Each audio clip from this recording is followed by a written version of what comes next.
Good evening and welcome to Slam the Gavel, the show that tells it all regarding family court, other court issues, as well as CPS issues. I'm your host, Marianne Petrie, and since 2016, Monica Shimonik has been coaching moms and dads as they navigate through the treacherous waters of the family law racket. Aside from workshops, which helps the specific problems, her 12-week signature course, The Best Interest of the Parent, uses a 4-quadrant model to create a robust healing and empowerment system so that you control the narrative of your life, not the state. And this is a um, very excellent course. And her coupon code to get 10% off the course is Slam the Gavel.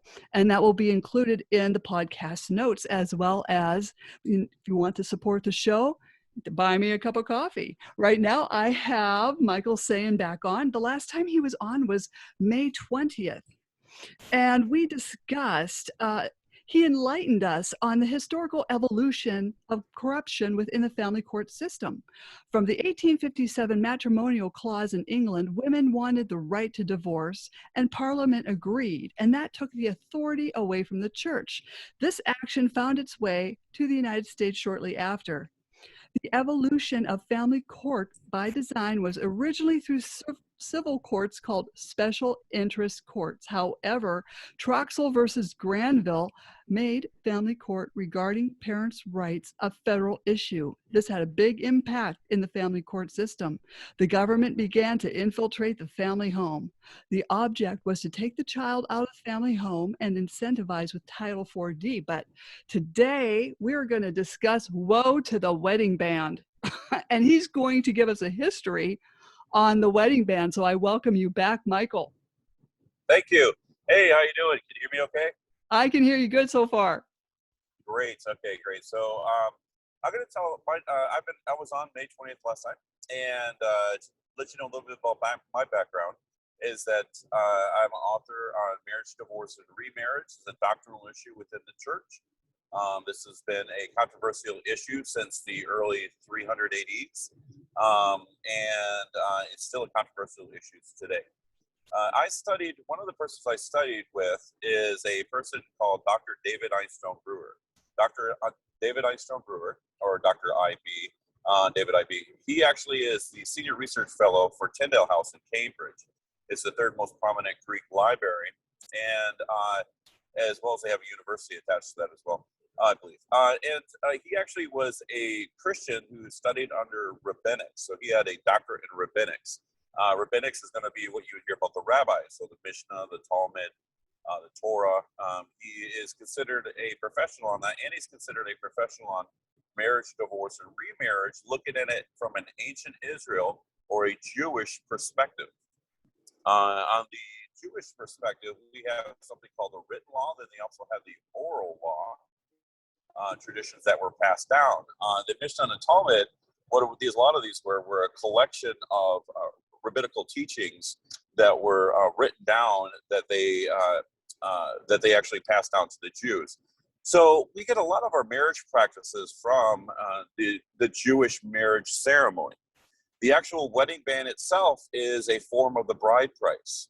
The wedding band originally started, the history is actually a little shady. So if anybody tells you they know the history of the wedding band for sure, the chances are they probably do not. The history band, as far as what we can find out, is that it was possibly more likely invented in the pagan culture, and then brought over later into Catholicism, and the Jewish religion picked up this tradition of the wedding band. The wedding band was, if you notice, when a gentleman asks a girl to marry her, he used to give the bride price to the father. As women have started getting more independence, the bride price was paid directly to the woman, and it was in the form of a wedding ring. And that's how come you'll hear doctrines or kind of sayings that, hey, if you ask, one of the things on a wedding ring or engagement ring is it's worth a certain amount of money. Some people say like a year's of salary or maybe 3 months of salary. This was based on Deuteronomy 22. Deuteronomy 22 actually talks about, as well as Exodus 22, 16, 17. These passages talk about a standardized virgin bride price. and it was a pretty much a standard price. And so that was kind of the foundation of the wedding ring. The wedding ring was originally started as, they believe, as a pagan practice.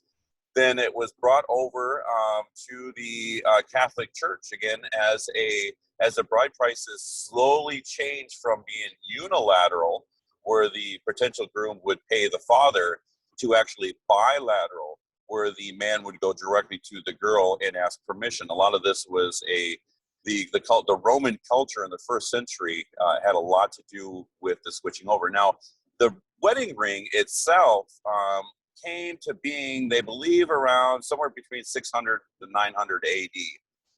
And then it was picked up by the Catholic Church and Judaism sometime later. The record shows is that actually the diamond on the ring, the Jews don't have a diamond on the ring. The Jews have a simple golden band. The diamond ring was actually designed by a king, or actually formulated by a king, who asked that because he was obviously very rich and trying to impress the girl he was trying to marry, he actually asked that that a diamond be put on the ring itself. And so he was the one that we actually accredit the diamond ring. And that's how come you'll see many of our laws today, both English law, American law, and other laws, that if the man breaks the engagement, is a form of betrothal. If the man breaks the engagement, because these rings are worth so much money, that they actually usually have a state law regarding who gets the ring. So if the man breaks the ring, usually by law, the woman gets to keep the ring. But if the woman breaks the engagement, then a lot of times by different state laws, the man gets to get his ring back. And again, because this is all looked at as a form of modern day bride price.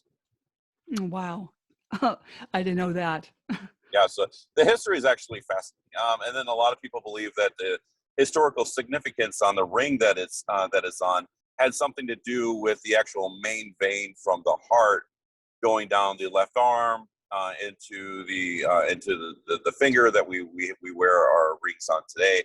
So they believe that the ring was a direct connection to the heart. That is, we don't know if that has that much basis on truth, but that was the folklore, that the reason why the ring was worn on a particular hand or a reason. Now, before that, before the 900 or the first century, or excuse me, the 11th century, is that obviously there was not wedding rings. Wedding rings was, and so a lot of times a woman might wear a veil, but that's how come you'll see in the Bible in Matthew 5, like 26 through 30, you'll see that if a man looks at a woman in lust, he commits adultery in his heart. Because remember, when you looked at a woman in lust, you really didn't know if she was a married woman or not.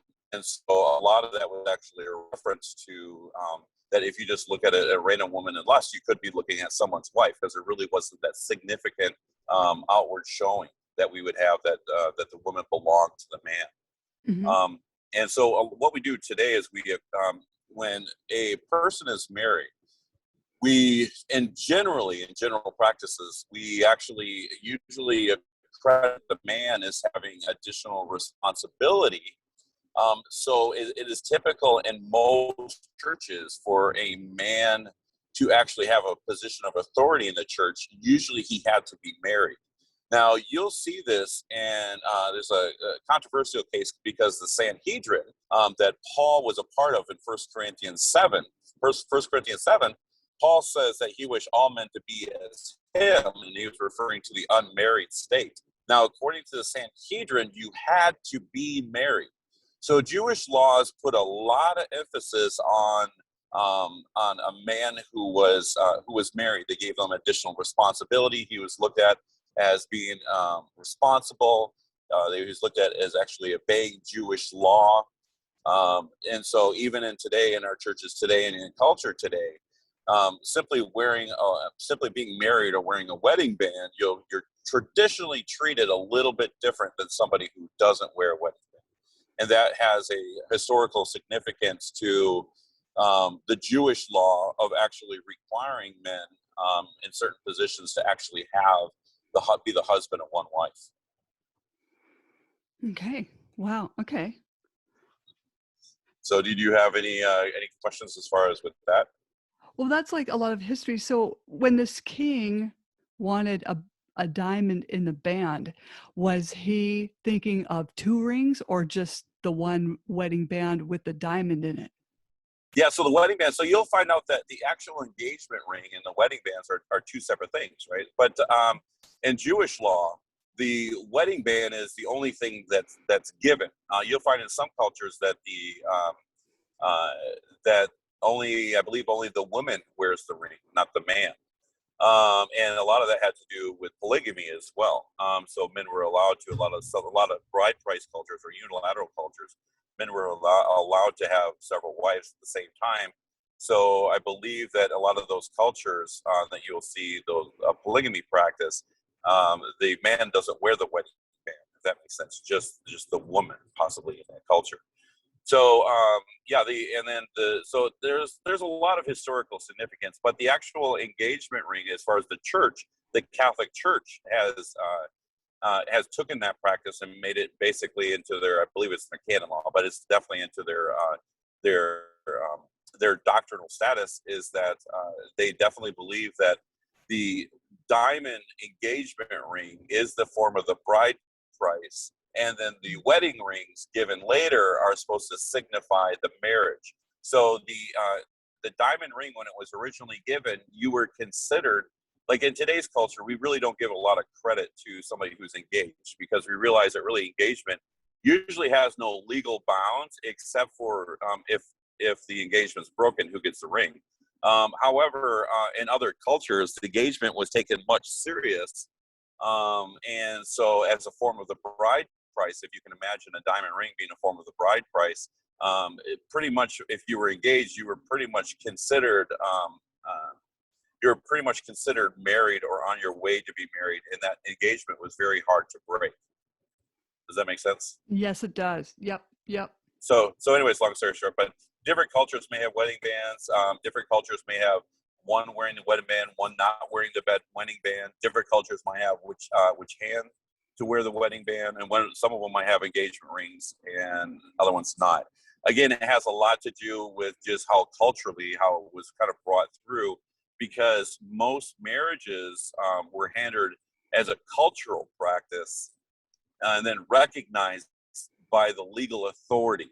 If you were like Sharia law, or you would go through Jewish Orthodoxy, if you were in Israel, and then and then up until 1857, it was handled through the Church of England, and then those practices were basically brought over to the church in America, and then it really wasn't until the marriage license happened. The marriage license in America was a form of the authority taken away from the church and given to the state. It was actually a representation or a mirror effect of the 1857 Clause of England, where Parliament took authority away from the church. So that was basically the marriage license. Once you license something, it's no longer considered an inalienable right. It's actually considered a privilege, such as driving a vehicle. You have to apply to get a driver's license. So because it's licensed by the state, driving is no longer considered a right; it's considered a privilege, because the state has the ability to say no. Now, Mhm. marriage licenses were originally designed around 1910, individually by different states, around 1910 and 1917. And a lot of the states wanted the ability to prevent whites and blacks from marrying each other. So the marriage license was actually designed by the state to try to control black interracial marriages. Then eventually that was used to try to control sexually transmitted diseases within marriage. But that was the original intent of the marriage license, was for the state to gain control over these, because before then it was pretty much considered a private contract.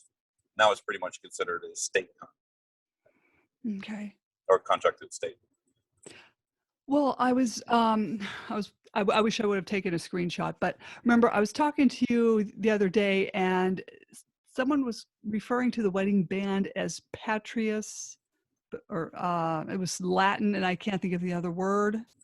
Right. So Uh, Patrius is actually taken from the word pater.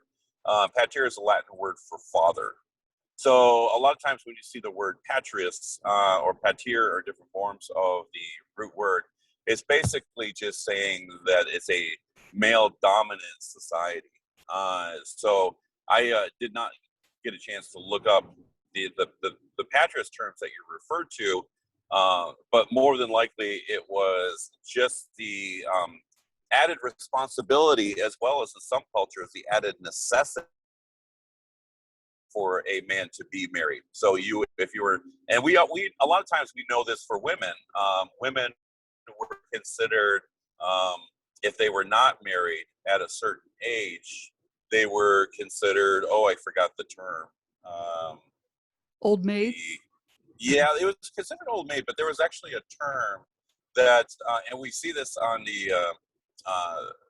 There's a famous movie where the Christmas movie. But basically considered, you're considered, if a woman wasn't married by a certain age, she usually got some kind of title of just being degradation, basically saying she was an old maid at that time. Now, if you remember the movie Fiddler on the Roof, now the Fiddler on the Roof, the movie, which is a famous movie about Jewish history, he had, his name was Tevi. Now, Tevi had an older daughter, and she in the movie said she was 20 years old.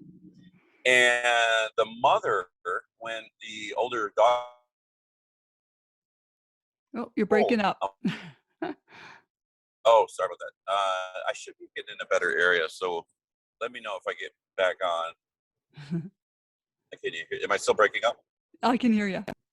Okay, so Tevye had, like I said, they had with, the mother's name was Idol. Was, and so they had an older girl. Now the oldest girl was just about 20 years old, and she was not married yet. Now in the particular movie, she was looked down upon because she was looked at as being almost out of that marriageable age. Because as a marriageable age, you had to be a virgin. Because when bride prices were based upon a woman's virginity, and even Deuteronomy, which a lot of people don't know, is in Deuteronomy 21, I believe, Deuteronomy 21, if a woman was married and there was a bride price paid, and the man actually says that he finds out on the wedding day that she was not a virgin, the girl was actually brought to her father's house, and she was stoned to death for playing a harlot under her father's roof. And that's if the man paid the virgin bride price. So the virginity was considered, and you'll also see this in the Old Testament, that the women wear certain cloaks to show that they were virgins. And you'll see the story of one of David's daughters. She was raped, and it said that she no longer wore the cloth of virginity anymore. To symbolize that she was a virgin, and she mourned the rest of her days. So virginity, like I said, it was really based. So when girls were, girls were a marriageable age, even in the movie with Fiddler on the Roof, you're dealing with probably historically and culturally girls between the ages of 16 and 20. After 20, they were considered an old maid, right? So, and we don't have that in the culture today. The average culture, the average age here in the Western world that people get married is steadily rising. I believe right now it is around 25 years old for the woman and 26 or 27 years old for the man. Now, the recent statistics, it's been rising every year. And that reason why it's raising is because of the cohabitation. Now, which is important for a lot of people to understand when they look at divorce and remarriage statistics. The reason why divorce and remarriage statistics, and this will kind of play a part in what you're asking about today. But in the marriage statistics, what happened was 1969. Woman was basically given the right to initiate a divorce without proving that there was any kind of abuse. That was the original intent of the no-fault divorce, unilateral no-fault divorce, so that the woman would not have to prove that there was abuse. It kind of gave her, because on trying to prove there was an abuse was actually considered very hard to do. It was originally designed by the women's group, so they wanted the women to be able to free themselves without having that necessary proof. And let me see here. Oh, I forgot where I was going to go on this. Let's see if I can remember real quick. The statistics. You got a question? Yeah. Oh yeah, thank you. So statistics is 1969, women's got the right to initiate divorce. It was actually the last state to give the right for unilateral no-fault divorce was actually, people don't know, it's New York. It was in 2012. So it wasn't in 2012 to the last state actually had unilateral no-fault divorce. The actual interesting about unilateral no-fault divorce really quickly is in New York is the international National Organization of Women wanted to give women give state laws to be able to right to initiate divorce anytime they wanted. The actual New York charter of the National Organization of Women fought against the National Organization of Women, and the state of the National Organization of the State of New York actually said, no, we don't want women to have that unilateral no-fault divorce. So they actually pushed against, and that you can well see, it's well documented, but they're the ones who actually pushed against unilateral no-fault divorce was the actual women of New York. Now, the statistics, when we look at divorce and remarriage, we see it from 1969 to 1980, we see a spike. Divorce 3 to 4 times as much divorces as there were before 1969. And then in 1980, we see a sudden decline of divorces. Now, people thought, well, hey, maybe it's just that initial kind of that new car smell kind of wore off, and people are going to get back to a responsible society. But that's actually not the case. In 1980, cohabitation increased 900%. So Wow. when the cohabitation increased 900%, men and women were still having children out of wedlock, they're still having children, and they're still living together, but then they would break up, and this wouldn't be registered as a divorce. So we see a quick decline of divorces in 1980 till today. But the only reason that is because more people are having children out of wedlock. Right now, in the Black culture, Black women are having children out of wedlock at an alarming 40%. So 40% of children that are born in the Black community are born out of wedlock today. But it's all the cultures really in the Western world are following this route. Now, because of this, the courts had to say, okay, how do we balance men's rights and women's rights with the increased number of divorces and also the increased number of children being born out of wedlock? So as the child was no longer, this is important to understand, when you're looking at before 1850, women, children, and slaves were under property rights, both in America and under English law. This was called, under common law, it was called coverture law. Coverture laws, that means that the woman, when she was married, she actually legally became an extension of her husband. So she lost her legal identity in marriage. Now, when she lost her legal identity in marriage, she no longer had full constitutionally protected rights.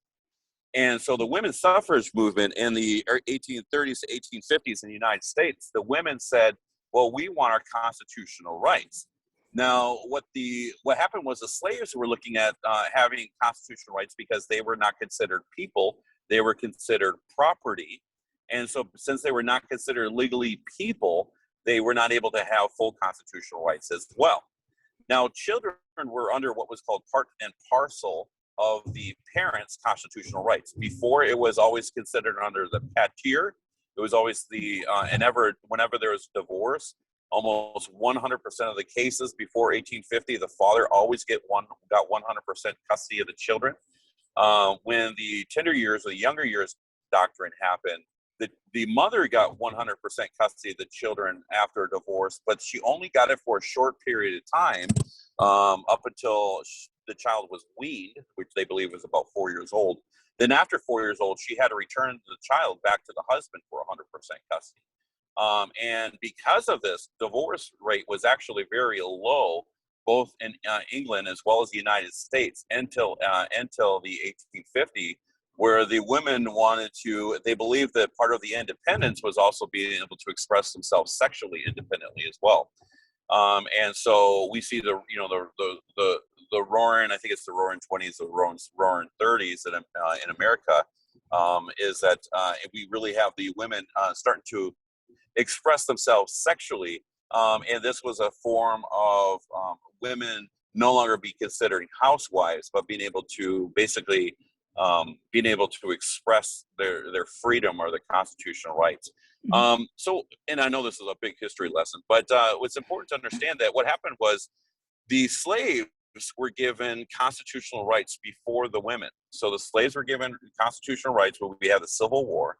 So we have what was called the slave amendments. I believe it was the 13th, 14th, and 15th, or 12th, 13th, and 14th Amendment.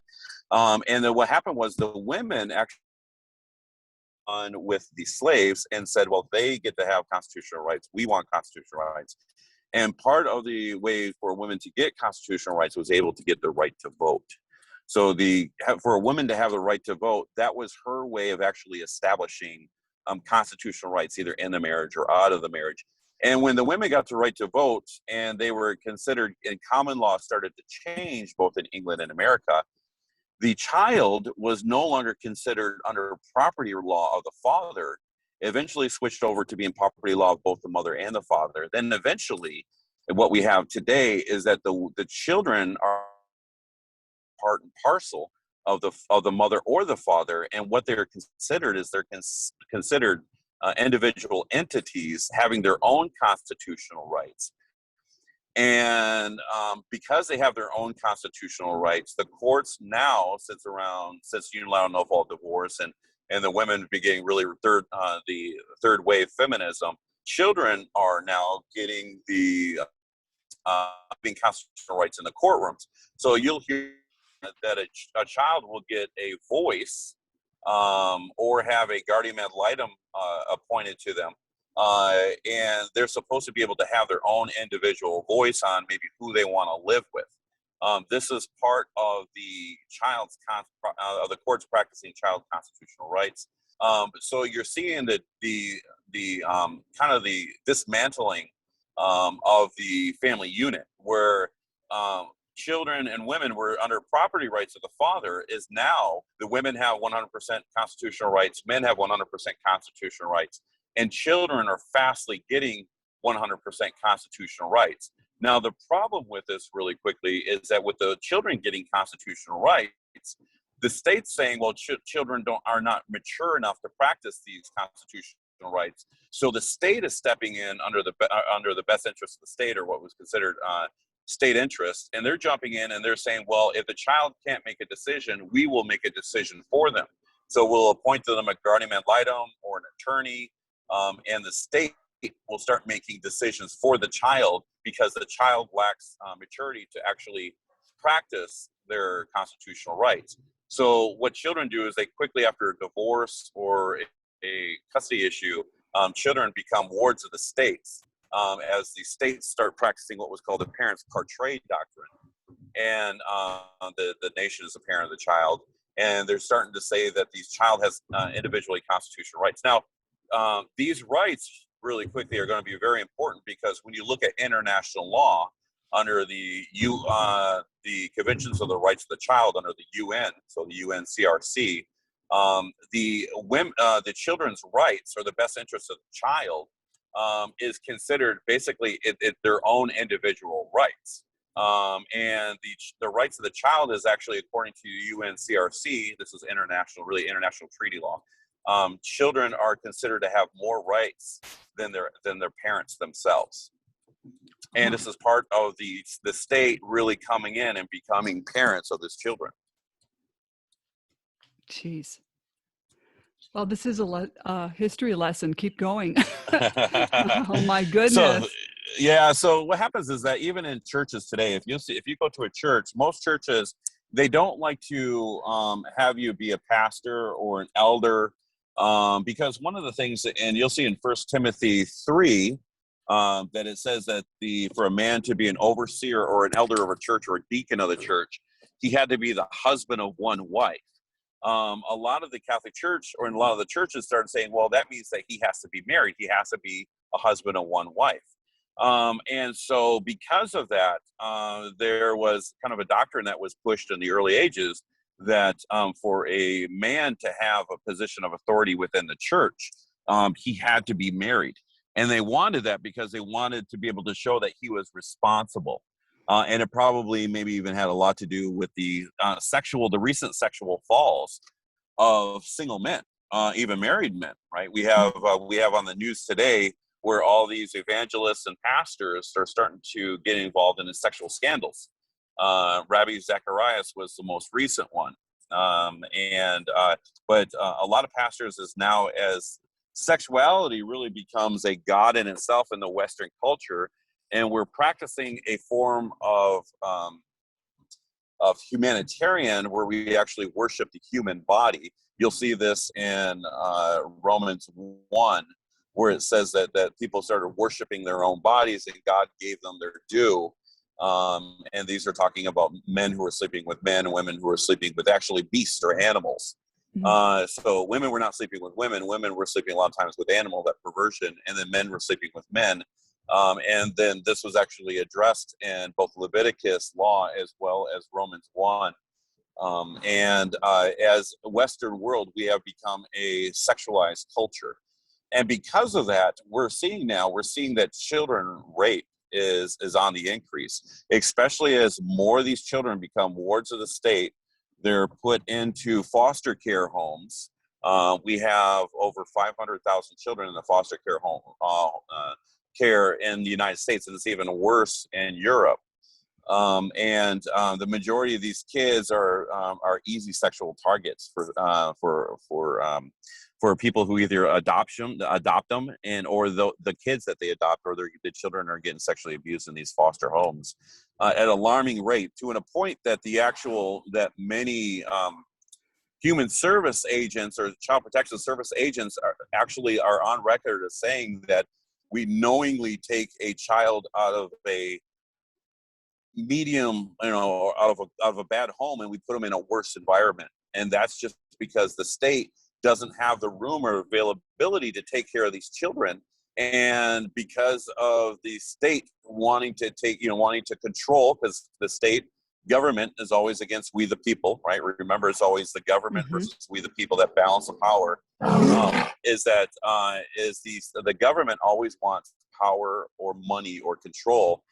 And for the first time in history, for the past 100 years, the states really now have full control over the family unit, as well as privacy rights, being able to tell your child what religion that the child's going to be raised in, forcing children out of homeschooling and put them in a public school environment. And this is all a way for the government to start gaining control of the family unit in the guise of protecting the children, right? So again, this is a huge pitfall all over the world. We're seeing this not just in America, but we're seeing this all over the world, where the government now is going. We hear about in China, we have the one child per family laws. That was a while that happened for a long time. Now, if a family had more than one child, they either gave that child up for adoption, or there was an abortion or something. But the one child nation in China for many years, as China tried to control not only its population, but just to control the family unit. And so this is always, historically, the government has always tried to gain control of the family unit. A lot of this was actually designed through what was called Marxism. In 1917 in Russia, under Marxism, Russia was given the first unilateral no-fault really laws on the record books, and that was designed in 1917 under Marxism, because Marxism realized that the dismantling of the family unit gave the government more control over the family and more say of the family, as well as more taxing and just really overall control. So the government is really not concerned as a whole on the structure of the family unit. Mm-hmm. If you notice, the Trump actually tried to, I believe he was going to appoint. He didn't say who he was going to appoint. They were thinking he was going to appoint his daughter Ivana Ivanka Trump, as actually looking into the foster care system here in America, because it's come to a point where it is completely out of control. But the states and the government are really not concerned about the healthy family unit, because again, the more the dismantling of the family unit, historically, the more control the state or the government has over those families. It's a part of divide and conquer. Mhm. Does that make sense? Oh, definitely. So do you have any questions for me, or any more questions on that? Or Well, I mean, as far as, all these kids in foster care, you know, there's how do you think this will be fixed? I don't know if it's going to be fixed. it's not going to be fixed. So what it's going to take, the government, as you find out historically, the government, once they have authority, right, or power over something, they don't let it go. They just don't. They don't trust we the people. So they'll hold on to that. So in the guise of protecting the people, right, they're taking away its rights. Now we saw that when the COVID happened, right? We see the COVID where the World Health Organization came in and says, under the guise of protecting the people, they took away all their constitutional rights and all their rights. And there was a big problem with that, but it was all under the guise of what we would call is a compelling state interest. Again, compelling state interest. The states or the governors can do these executive orders to protect the community, but even when they tried to do that, right, they, as you know, in the COVID, they were very slow on ending those executive orders, right? Those executive orders for mask mandates and all those things and vaccinations, all stuff that's kept on getting extended, because it's a good example how the government, once it has control of something, it doesn't give that control up without a fight. So the only way for the family unit to start becoming a unit again is we have to get the government out of the family home. And the government's not going to do that unless we have a fight. And that would have to be through the federal courtrooms under deprivation of rights under the color of the law. And as the family court is now getting federalized, because we have now over 100 Supreme Court cases that actually deal with custody and childcare and mostly had to do with the monies that was to be split up for the regarding the children of divorce and custody matters, like you said, Title IV deed.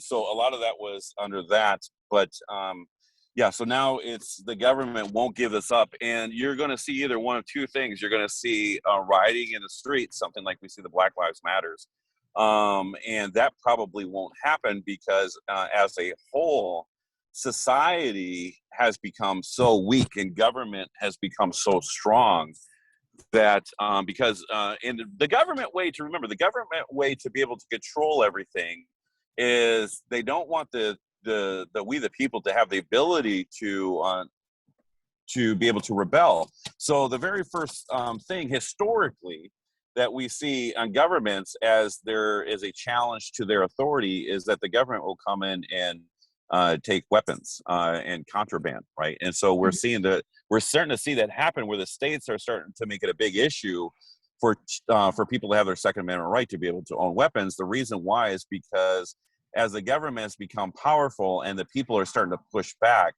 and the Capitol riots was a really good example of that, is that the government is going to really by force be able to persecute as many people as they can, and they're going to try to use these events to take away people's rights to have a gun or to have a weapon to defend themselves, because the Declaration of Independence says protect ourselves from enemy, foreign, and domestic. And it gives we the people the right to defend your home if somebody's trying to take your wife or children away without due process of law. That's what's happening today. And that the Second Amendment right was to be able to protect your home, the King's Castle, considered the castle, the King's Castle, for the man to be able to defend his inalienable rights to his wife and children.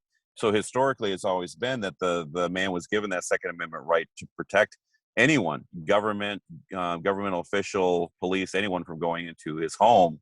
and taken away his children, considered an inalienable right. Mhm. But now, because of fear, police and child protection services, they're taking away children without warrants.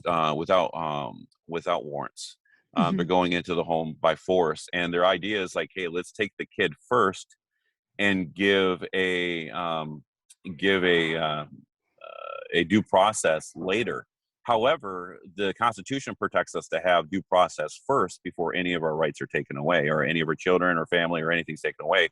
We have that right of due process first. However, when it comes to child protection services, these emergency orders get signed by the judge. They're just called rubber stamped, and the police and the child protection services or human services are going in, and without due process, they're going in and they're taking people's most valuable commodity, their children. They're taking their children away. And once they have their children, then it's a form of blackmail. So due process becomes a form of blackmail, where unless you do what we say, we won't give you your child back. So it reverses the 14th Amendment right to due process, the procedural due process. And again, there's no overturning this except for a act of the United States Supreme Court. But the United States Supreme Court, because of what they claim the 11th Amendment, preventing people from the ability to sue not only their state but other states, they're claiming that somebody can't sue a state unless they get permission from the state. And the federal government, because of domestic relations exemptions and Rooker-Feldman doctrines and a lot of other doctrines, the federal government is refusing to uphold people's or protect people's constitutional rights in the state courts, even when they violate those states' courts. And because of judicial immunity, the federal courts are not suing judges appropriately. And the oversight, really quickly, the oversights of courts were never, no one, it was always checks and balances. Now, checks and balances was you have the executive, legislative, and the judicial branches. The checks and balances is that one branch was supposed to check the other branch. You were never supposed to police yourself. That's not a check and balance. Policing yourself, it doesn't work. The founders understood, the Federalists understood that didn't work. But however, in the courtrooms, in the family courts, we don't have the legislators or the executive branch doing a checks and balances on the judicial branch in your states. And the federal governments are not touching state issues. So even if there's constitutional violations. So what's happening is that they have appointed committees, judicial committees, to police themselves. But as we know, the majority of cases, maybe 1,000 a year, maybe only 1 out of 1,000 will a judge be seriously considered for being taken out of office or to have violated their oath of office. But again, the policing yourselves, just simply historically, it doesn't work. Checks and balances, the legislative and the executive branch was supposed to checks and balances the judicial branch, but we don't have that. And also checks and balances is the federal government was supposed to, under what was called enumeration of the federal government's powers. The federal government was supposed to go in and protect the individual. Now, the 14th Amendment, life, liberty, and property, is called a unenumerated human right.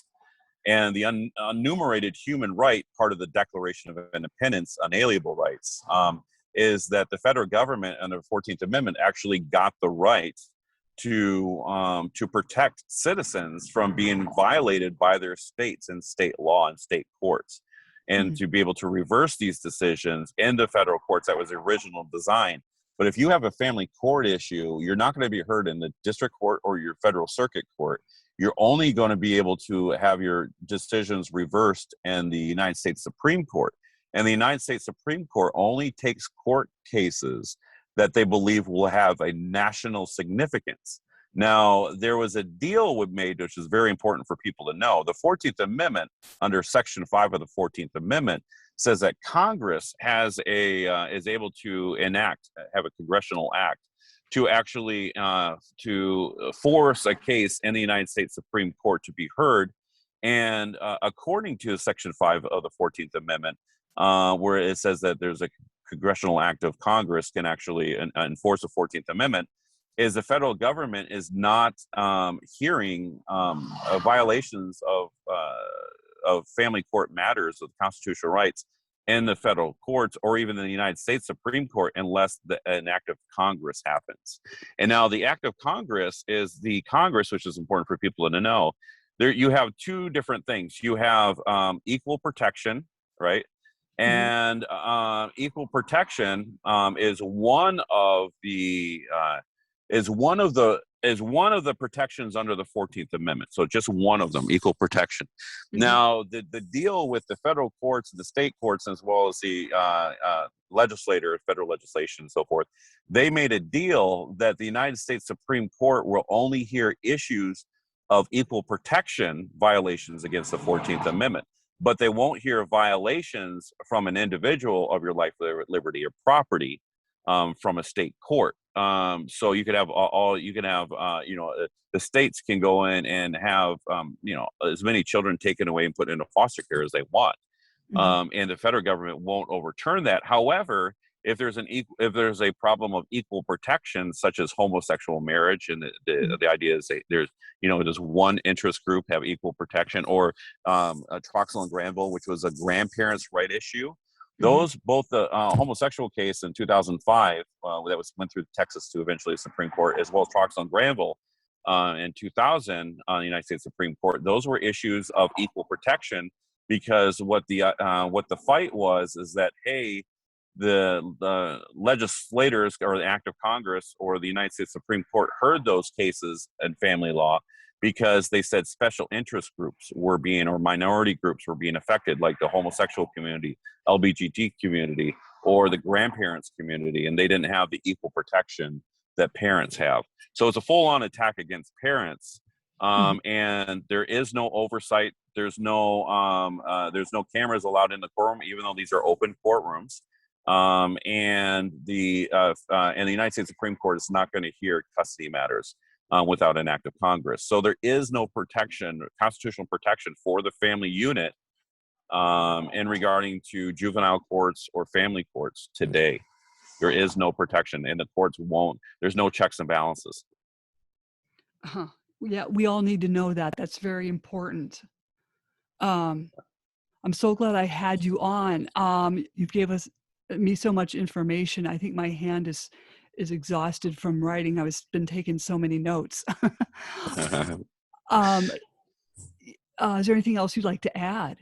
Yeah. So what happened was, and recently in 2020, there was a narrowing of the Rooker-Feldman doctrine. Now, the Rooker-Feldman doctrine is two particular cases in the United States Supreme Court, I believe, that actually created a doctrine. Now, the doctrine said that Rooker-Feldman doctrine says if you have a family court issue or juvenile issue, that you cannot relitigate res judicata, or you cannot relitigate these issues in the federal courts, even if there's a constitutional violation. And they use this Rooker-Feldman doctrine. Now, since the 1980s, 100% of all constitutional issues and state violations in the family courts have been dismissed in the federal courts by the Rooker-Feldman doctrine. And I believe in 1990, we had as much as 500 cases that were brought before the federal court that they dismissed. They didn't even hear them based on this Rooker-Feldman doctrine. Well, in 2020, the United States, or one of the main courts, I believe it was the United States Supreme Court, actually said that the Rooker-Feldman doctrine can no longer be used as a blanket way to dismiss cases in the federal courts, but it has to be narrowly tailored to the actual Rooker or the Feldman particular cases. So and there's a particular article written by the American Bar Association. Now, they have their own website, and they wrote, it's called Federalization of the Family Court. And they actually bring in the cases of 100, Supreme Court cases that deal with the family unit and, juvenile court, family court, and all matters. And Troxel and Granville is one that really talks about making the parental rights a fundamental right. And so now that because of all these court cases, we have enough court cases by the United States Supreme Court where now we actually have a right to bring our state grievances of constitutional violations by the family court and juvenile court, and your rights being terminated at the state level. We have a right now to bring it into federal court. So it may be just a matter of time before the federal courts, but the federal court wants a bifurcating of issues that are brought before the federal court. And the federal court used to claim that there is no federal laws regarding custody. So if all custody situations are to be handled by states in their own state courts, and any constitutional violations were still not heard in the federal courts because they claimed that they didn't have jurisdiction because they didn't have any federal laws regarding family court. However, when Troxel and Granville, that last one, what it did is it got a lot of people mad in the legislation. The federal legislators were very mad because what it does is the United States Supreme Court is starting to meddle within the family, or basically starting to protect our rights in the United States Supreme Court. And when you bring a case to the United States Supreme Court based on the supremacy clause of the Constitution, and the United States Supreme Court being the Supreme Court of the land, you start making these a federal issue because the federal courts can't ignore these state violations anymore. So, and the state violations could be anything from child protection services, human services, paternity fraud, where people are paying for children that are not their child after a divorce, even after, and a lot of this, so what happens, these state violations are finally getting brought up into the federal courts. So there's a good chance, there's a possible chance that if somebody brings up one more case in front of the United States Supreme Court, and basically, we might be able to end that bifurcation and have the federal start going in and protecting human rights once again, because that was the original design of the 14th Amendment, was to protect the human rights of blacks from lynch mobs. That was the original design of the 14th Amendment. But now it was written is written generally for all people. And there's a possibility now, because of these cases, that we may see the federal government and federal legislation starting to kind of come in and start to police this stuff as the state violations over the family just become a complete mess. Mm-hmm. Oh, definitely. Yeah, this was good. I did see a case in Philadelphia where I don't know, CPS caseworker took kids away from this mother, and she finally got him back. But now the kids want to sue. I don't know if you caught that it was on Facebook, but the kid was going to start suing I guess the family court. Yeah, they can start their and this is happening a lot because now like there was an important case that a child went to the school counselor and said that, hey, you know what, my mom and dad make me to go to church too much, because they're making them go to a couple times a week, go to like Bible studies, and the Board of Education jumped in and actually said, well, this is abuse to the child, making the child go to Bible studies too much. And so what happened was the state ended up suing the parents, or the child ended up suing the parents through the state. And the state made a decision that the parents were only allowed to bring their child to church only twice a week. And they actually and if they didn't sign that, then the child was going to be put in foster care. So a lot of this is part of these children given more constitutional rights. Now, children having constitutional rights sounds good, right? And a lot of people try to use that and say, well, a child has constitutional rights to their parents, biological parents, but that's not the case. The children having independent rights of the parents, and having their own constitutional rights, means that the state is able to exercise the child's constitutional rights. So it's really part of the parents part tre doctrine, where the nation is a parent of the child, because somebody's going to have ward over the state. Either the parents are going to have the constitutional rights over the state, either the parents are going to have constitutional rights over their own children, or the state is going to have rights over the children.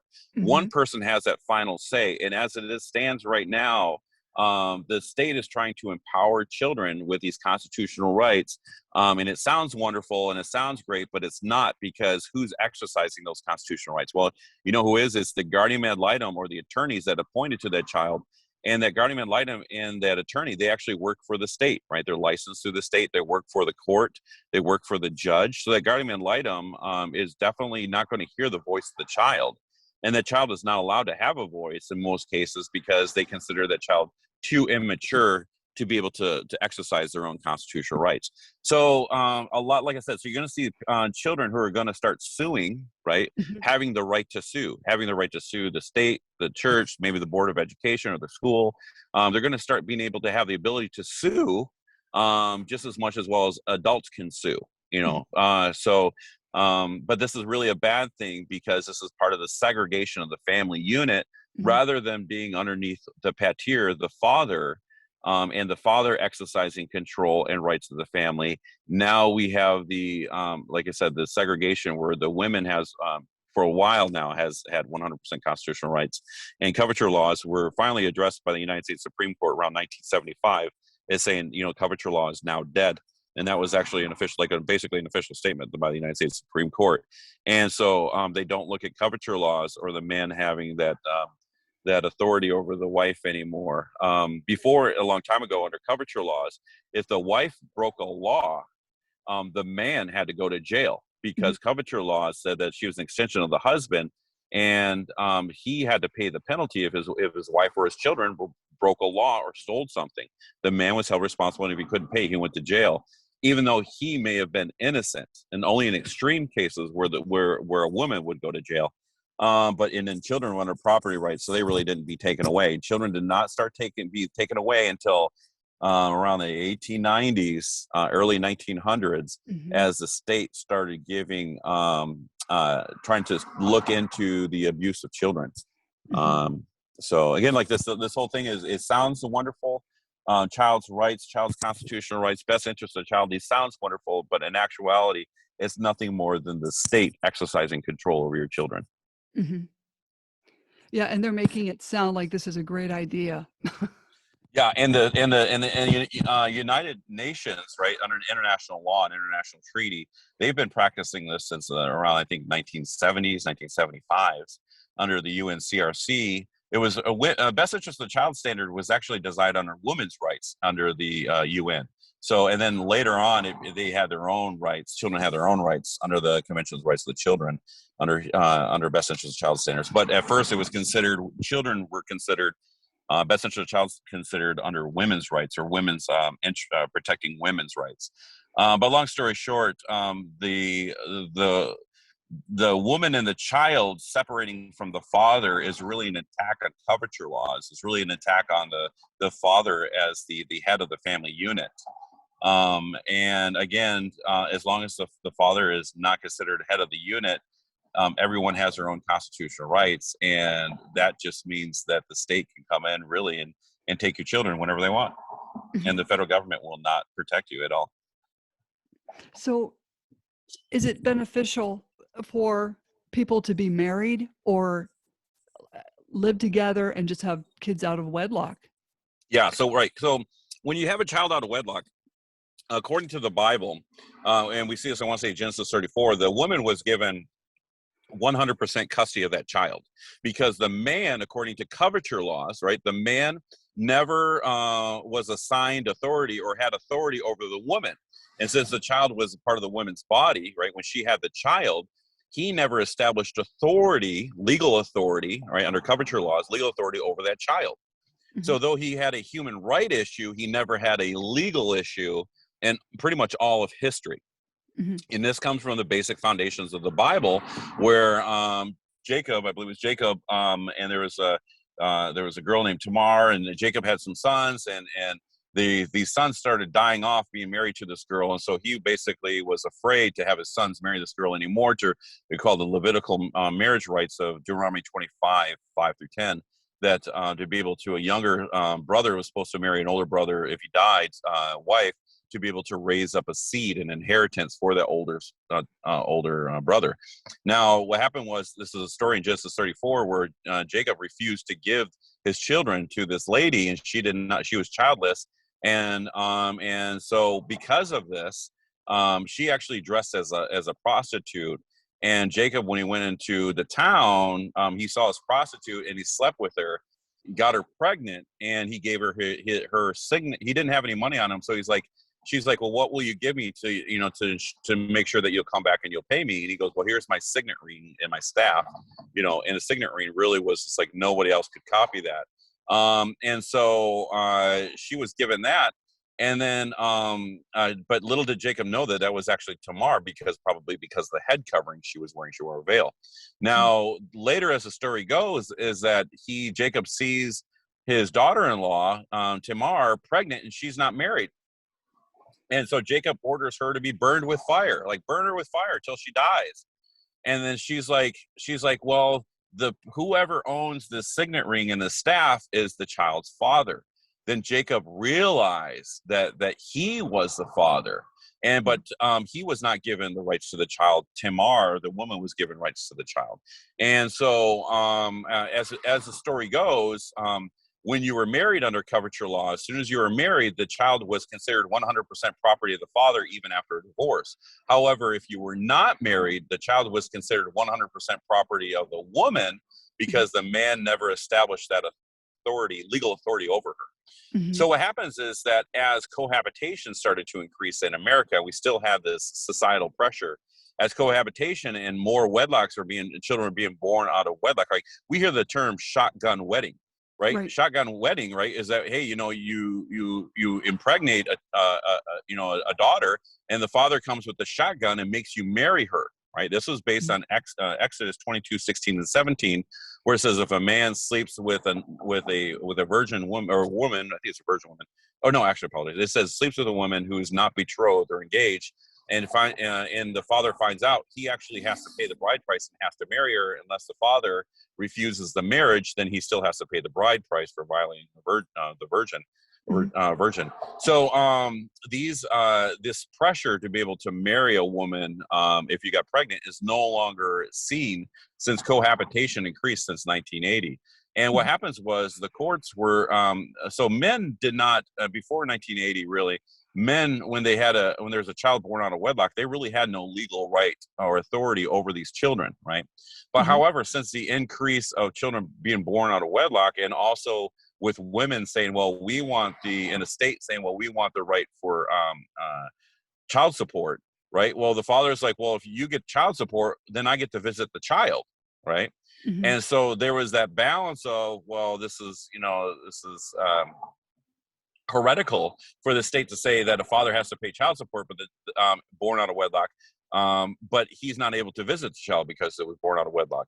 So as the child started getting more constitutional rights, the states started to really doctrinally, or through common law, started to give unwed fathers, right, the right for visitation or even sometimes custody. Now the problem is a lot of these women were either date raped or they were just raped.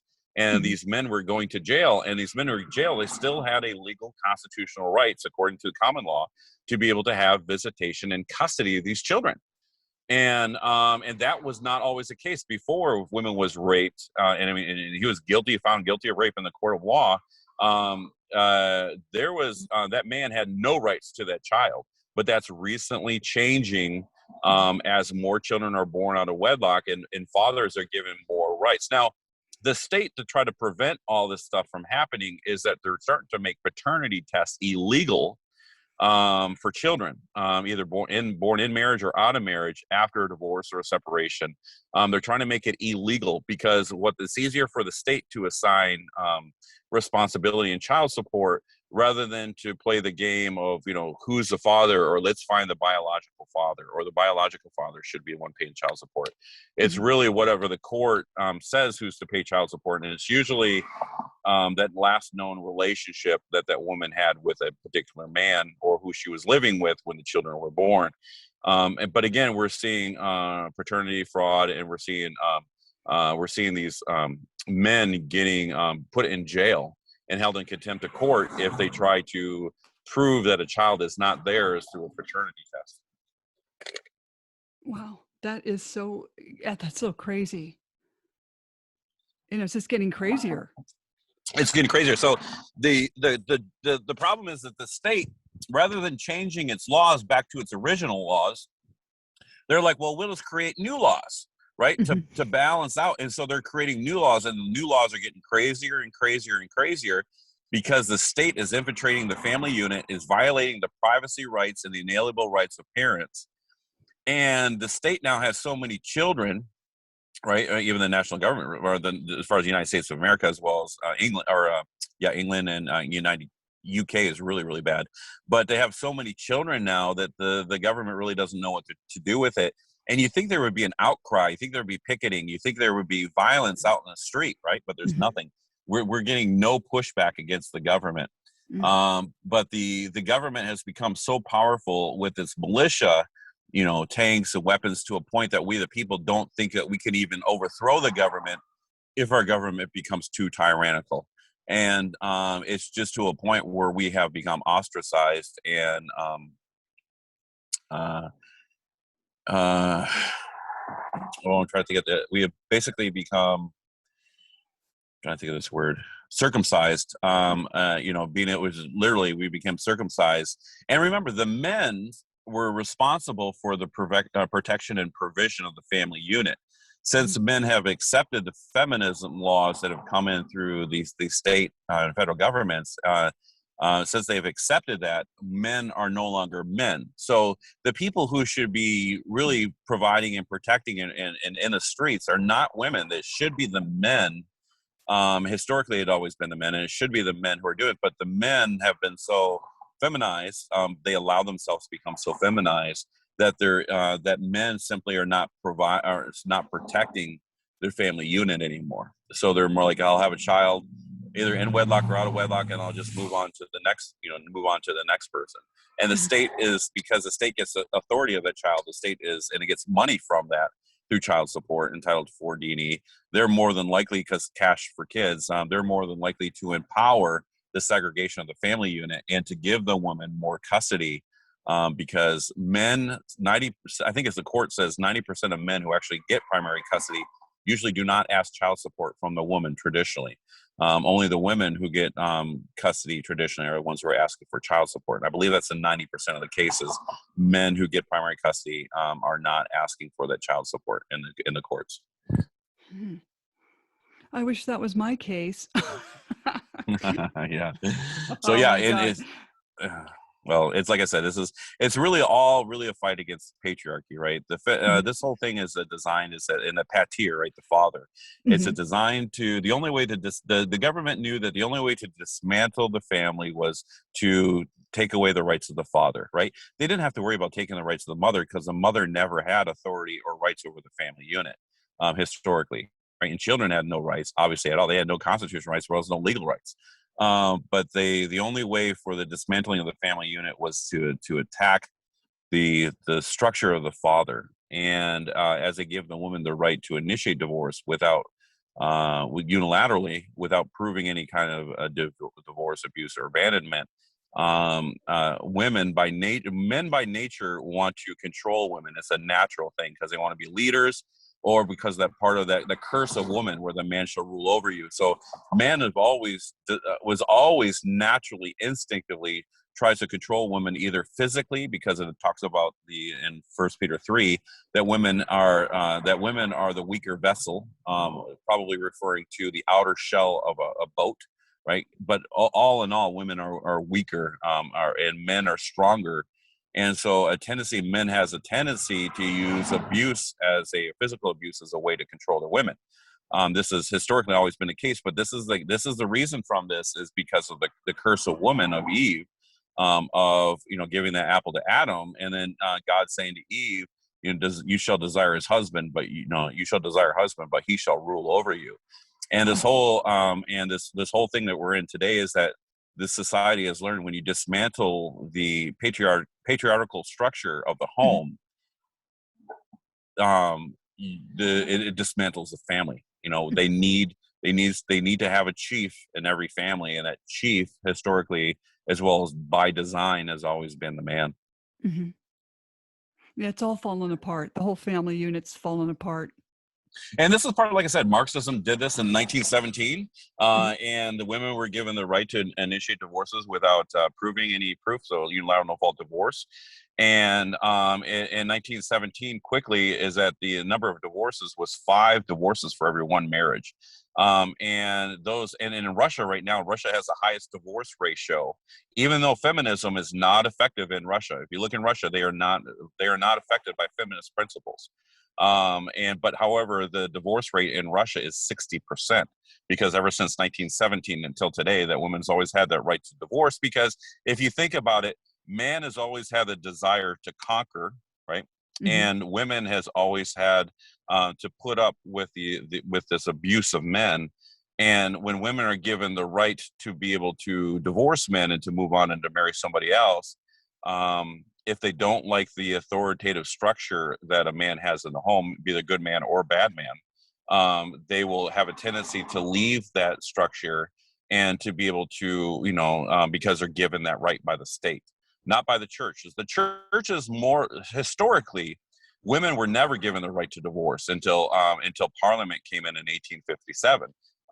So historically, well, under this is important for you to know. So under Roman law, under the first century, women were given the right to divorce, but the reason why they were given the right to divorce under Roman law, no unilateral, no fault divorce, got to practice that, is because of a doctrine that the woman said that, well, the husband is not my authority or my head, my father is my authority or my head. And what happened was she was able to use the authority of her father to actually initiate a divorce against her husband. And that became popular in the first century to the third century and under Roman. Now, remember, Roman, they conquered the known world, right? The Eastern known world under Greco-Roman laws. So, but the whole thing was that women didn't have that constitutional right or that right on themselves to divorce, but they believed that they had the right of their father or the authority of her father to be able to initiate a divorce. And long story short, like I said, this is it wasn't until recently where women are trying to what's called egalitarian, right? They're trying to take away these patriarchal principles, try to make something all equal, right? Balance the egalitarian, Hmm. equal but different principles, and it just doesn't work in the family unit. You really can't have two equals go into a family unit, because it'll just end into divorce like this culture is today. Oh, yeah. Well, I totally thank you for coming on and giving us Thank all you. this knowledge, because this is good to know. I mean, this is stuff that we're not even taught in Bible school, at least when I went. Yeah, yeah, oh yeah. You won't hear this stuff, but if you look up coverture laws, which is fascinating, you'll hear historical precedents, as well as a rule of thumb. I think that was based on a coverture law in England as well.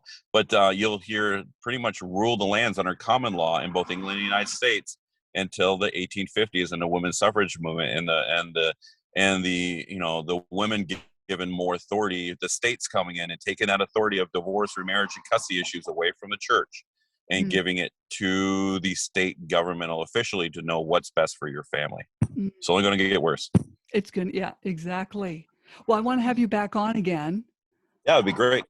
Okay. Well, Slam the Gavel is a podcast to help the public understand what really goes on in these family courtrooms. I'm your host, Marianne Petrie, author of Dismantling Family Court Corruption, Why Taking the Kids Was Not Enough, and Cry Out for Justice, Poems of Truth. Please join us again with Michael Sayen in the future and other guests. So I thank you again, Michael.